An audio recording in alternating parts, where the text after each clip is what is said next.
mahojiano yetu ambayo tumefanya naye. Kiongozi, tunataka kujua wahasi wameonyesha rasmi majeshi yao wapya kutoka kwenye kambi zao za kijeshi jimboni Kivu Kaskazini, na mwelekeo wa majeshi yao wameelekezwa moja kwa moja kwenye maeneo ya mstari wa mbele wa vita. Labda nyinyi wazalendo mnajipanga namna gani, na wewe kama msemaji wa wazalendo tarafani Kabare una kipi cha kuzungumza kuhusiana na ujio wa majeshi yao wapya wa wahasi wa M23, kamanda? Naam, ndugu yangu mtangazaji wa Amani TV Ramis Ramazan, nashukuru kwa ulizo ambayo umeniuliza leo tarehe 10 mwezi wa pili mwaka wa 2026 ama le 10 février 2026. Ulizo lako nitakujibu katika aina mbili. Nitakujibu kwa mara ya kwanza kama vile observance wa General Abdou Matata Panda, na swala la pili nitakujibu kama vile msemaji wa wazalendo wilayani Kabare. Kwa kweli ndugu yangu mtangazaji, tokea juzi pindi meli ilipowasili Bukavu tu, sisi watu wetu wa renseignement moja kwa moja walitupasha hizi habari na kutuonyesha ya kwamba hawa maskari wako mu destination ya kuja upande wa Uvira, kwa sababu walipotoka tu Goma moja kwa moja, baadhi yao walifikia Kutepe, wengine wakafikia Kamsayo. Hizi taarifa zote tulizipata kwa sababu unajua ya kwamba katika vile ya Bukavu hapo kuna watu wengi sana ambao wako charge na renseignement. EOC katika mji wa Bukavu kuna wazalendo wengi ambao wanasubiria mpangilio mpya, na pindi tutakapokuja wenye kupatikana katika maeneo za Uvira, maeneo za Kabare, maeneo za Walungu, maeneo za Kalehe, ili sisi wote tukutanane humo ndani. Ndugu yangu mtangazaji, unajua kuja kwa hao M23, mimi kama vile observance charge renseignement operation sécurité haiwezi katutisha, kwa sababu hizi zinakuwa karibuni meli za 10 zinakuja na maskari na wote hawatafaulu, kwa sababu tunajua kwa sasa wazalendo wako imara, wanajipanga vilivyo. Kwa sababu unajua kitu kilichokuwa kikubwa ambacho kilikuwa kinasababisha tunapoteza fro ilikuwa ni corruption ambayo adui alikuwa na pana. Ilikuwa ni siasa ambayo ilikuwa inapitikana kujeshi kulingana na masuala ya marepli strategique. Kwa sababu ndugu yangu mtangazaji, unajua ikawa M23 ilikuwa ina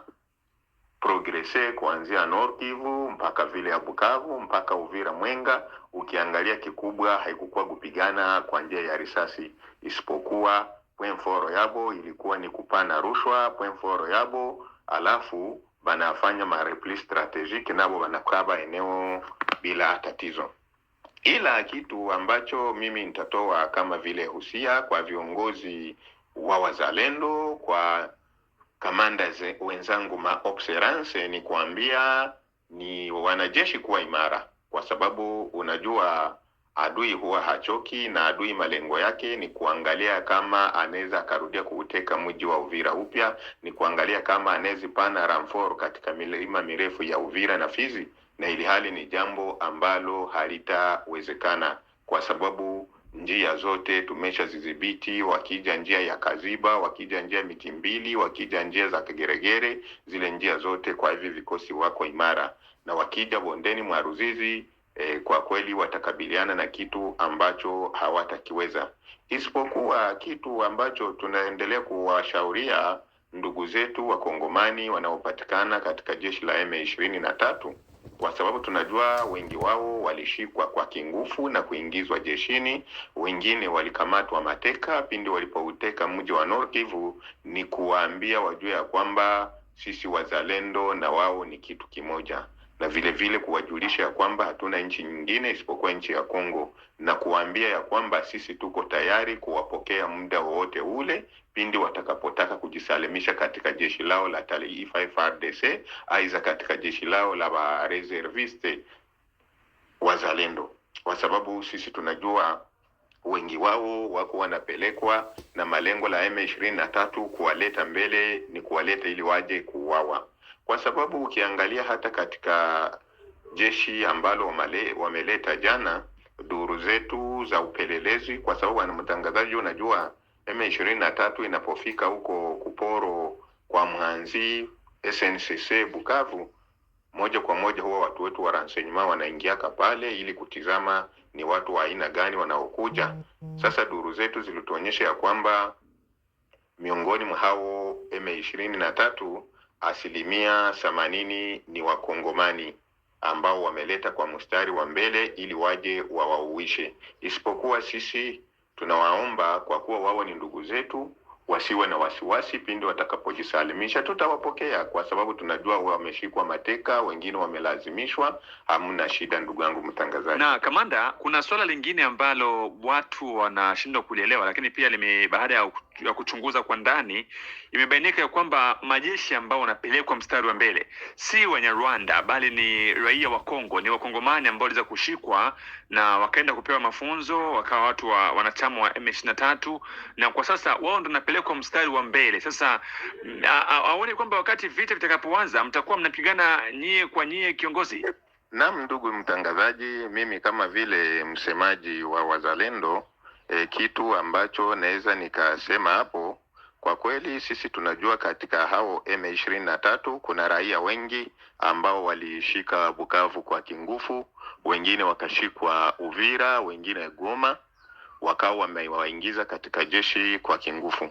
Isipokuwa mimi kitu ambacho naweza nikawahusia, kwa sababu ijapokuwa ndio walishikwa kwa kingufu, tunajua kwamba wameshawekwa deja na ideology militaire ndani, wameshakuwa na zile siasa za Kinyarwanda, lakini sisi tunajua ya kwamba wao ni ndugu zetu. Basi ikiwa na wao wanajua ya kwamba hakuna nchi nyingine isipokuwa hii nchi ya Kongo, hatuna bulongo ingine, basi mimi nitawaomba wawe makini kwa kujisalimisha, kwa sababu muda wowote ule watakapokuwa na nia ya kujisalimisha tutawapokea kama vile ndugu zetu, kwa sababu hizi taarifa ni taarifa ambazo tumeshazipata, na moja kwa moja tumeshazipana kwa T3 charge d'opération, tumeshazipana kwa S3 ba komanda Pluto, ba komanda section, bote biko na hizi consigne kujua ya kwamba yeyote yule atakayekuwa na nia ya kujisalimisha wampokee kama vile ndugu yetu na wampeleke kunako komandema yetu ya FRDC ili ahojiwe, na baada ya kuhojiwa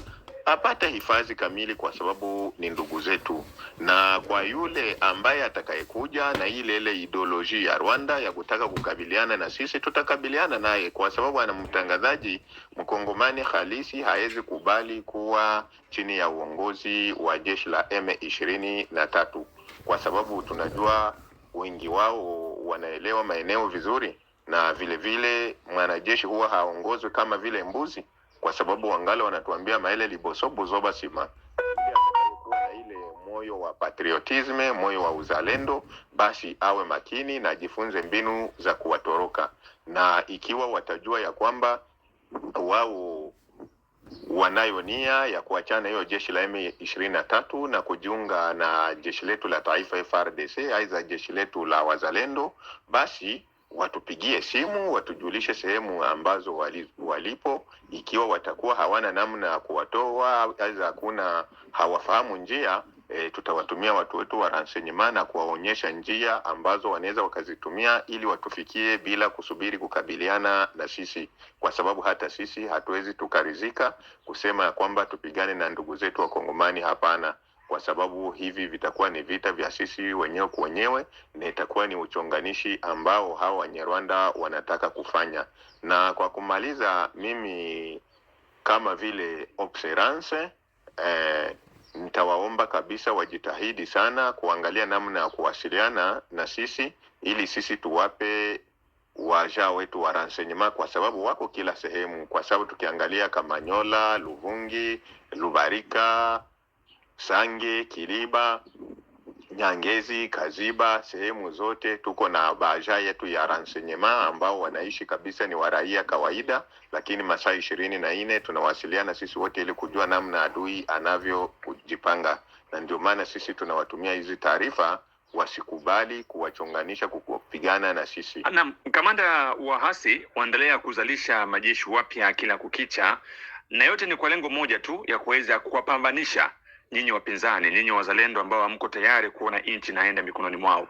Labda upande wenu Je, kuna pia uzalishaji wa majeshi kama wahasi? Yani inamaanisha kwamba na nyinyi pia kuna baadhi ya vikosi ambavyo mnaviongeza upande wenu kwa ajili ya kuweza kukabiliana na wahasi, aidha ni yale yale tu, ni kikosi kile kile cha zamani? Ndio bwana mtangazaji, unajua ya kwamba sisi wazalendo coordination provinciale yote kwa jumla tunajaribu kufanya mbinu zote ili kuangalia namna ya kuhimiza wanajeshi wote kwa jumla kudhibiti maeneo ya milima mirefu ya Uvira, milima mirefu ya Fizi na vile vile katika wilayani Mwenga, Itombwe. Na kitu ambacho tunaweza tukawajulisha, unajua kijeshi, kitu kikubwa katika jeshi ni siri, kwa sababu tukiangalia katika mpangilio wa jeshi inatuonyesha kwamba la guerre a quatre volets. Premier volet de la guerre c'est la partenariat, deuxième volet de la guerre c'est la politique, et troisième volet de la guerre c'est la secret, et quatrième volet de la guerre c'est logistique. Ndugu yangu mtangazaji, unajua kwamba katika kurenforce katika uwanja wa vita huwa muda mrefu inakuwa ni siri, kwa sababu unajua M23 wao point fort yao ni guerre mediatique, kwa sababu wanajua pindi wanapowaleta wale wanajeshi mchana kweupe itatutisha, na ili hali tunajua kwamba katika wale wanajeshi kuna raia wengi ambao hawajamaliza hata wiki mbili, wanaogotwa Bukavu, wanaogotwa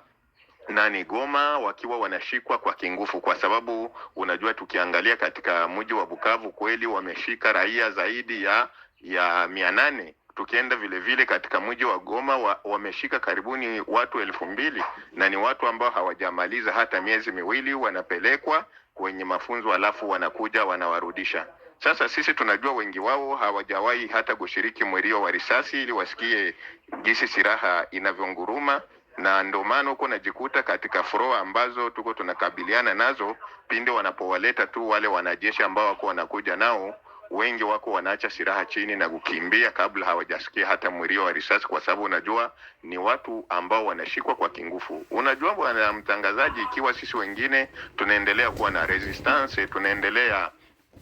kupambana vilivyo, ni kwa sababu tumejitolea na tukakubali kufa, lakini tutetee nchi yetu. Sasa hii ni masuala tofauti na mtu ambaye ameshikwa kwa kingufu, ni masuala tofauti na mtu ambaye amepewa silaha na ile hali hana moyo wa kupeleka silaha. Na ndio maana tunawaomba, kwa sababu mimi mwenyewe nikiangalia katika duru ambazo nilizonazo, taarifa ambazo nilizonazo, katika mji wa Bukavu haipungue raia 2800 ambao tumeidentify wenye kupelekwa na kingufu kuingizwa katika jeshi la M23. Na kazi yoyote ile wanamtangazaji ambayo wanalazimisha mtu pasina hiari yake, unajua kwamba ule mtu ile kazi hata iweza. Na ndio maana M23 imeshindwa na kufaulu, kwa sababu hata Rwanda kwenyewe wengi wanaanza kushikwa shuleni, wengine wanashikwa kwenye university huko Rwanda na kuwaingiza katika jeshi, kwa sababu ya kuona ya kwamba wameshindwa kukabiliana na mapambano ya wazalendo. Na kwa kumaliza, ndugu mtangazaji, nitawaambia raia wote wa Sud Kivu wasitishwe, kwa sababu tunaambiwa kwamba intimidation ya waninja ni mashite. Ile ni kama vile intimidation ya waninja tu, lakini sisi tunajua hawatafaulu lolote, kwa sababu ukiangalia bwana mtangazaji, tokea mwezi wa pili, leo mwezi wa pili tena tuko ndani, ambapo waliingia huko Bukavu ville, hadi sasa vile ya Bukavu yote inazingirwa na wazalendo, kwa sababu tukiangalia Bukavu iko na komine 3, komine ya Bagira, komine ya Ibanda na komine ya Kadutu, na katika zile komine zote kuna wazalendo. Alafu tukitoka nje ya zile komine 3 tukiingia mainteriere yote ya Bukavu, wazalendo wapo, na wazalendo wapo imara, kwa sababu tukiangalia tokea mwezi wa pili tarehe 14 ambapo M23 iliingia katika vile ya Bukavu, jeshi la taifa la FRDC walipopewa amri katika uongozi mbaya waliokuwa nao wa repli strategique waliondoka, lakini sisi kama vile wazalendo wa Kabare, Walungu, Kalehe tulibaki imara, na M23 imeshaga shindwa kutujengua katika mji wa Bukavu. Na vile vile sisi huwa mara kwa mara tunaomba serikali itumie mbinu za kutufanyizia ufadhili sisi wazalendo wa Kabare, Walungu, vile vile Kalehe, ili sisi wenyewe tujigomboe, kwa sababu leo tukipewa vifaa, ndugu yangu mtangazaji, tupate maarme lourde, maarme d'appui, ndugu yangu mtangazaji, mji wa Bukavu tunaweza tukaudhibiti kwa siku 2, kwa sababu ukiangalia muda mrefu tunafika Bagira, tunafika sijue Panzi, tunafika Mudaka, tunafika Kazingo, na hapa kote ni centre ville ya Bukavu. Ndio maana tunaambia raia wasibabaike, kwa sababu hii sio ugeni na hii yote tabaki ni mbolea, ila sisi tunaendelea kusisitiza na kuambia kwamba yule anayejua kuwa yeye ni mkongomani wa kweli ajiunge, kwa sababu sisi tutampokea vilivyo. Parce que la vie c'est du sport, Réa va au Econ Fitness.